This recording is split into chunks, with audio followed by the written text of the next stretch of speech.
அப்துல் கலாம் ஐயா இஸ்ரோவில் வேலை செய்யும்போது இந்தியாவோட முதல் செயற்கைக்கோள் ஏவுகணை திட்டமான SLV-3க்கு தலைமை பொறுப்பில் இருந்தார். அந்த திட்டம் வெற்றி அடைஞ்ச பிறகு பெரிய விஞ்ஞானிகளுக்கும் அதிகாரிகளுக்கும் சிறப்பு விருந்து ஏற்பாடு செய்யப்பட்டது.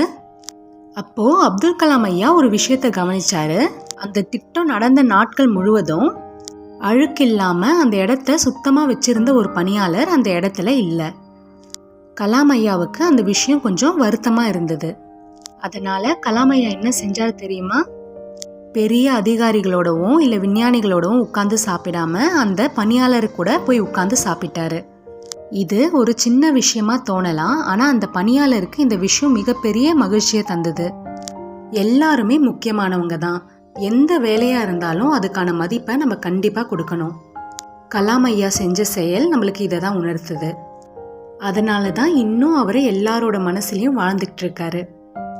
இந்த கதை உங்களுக்கு பிடிச்சிருந்தா உங்கள் நண்பர்களுக்கு ஷேர் பண்ணுங்க. தேங்க்யூ.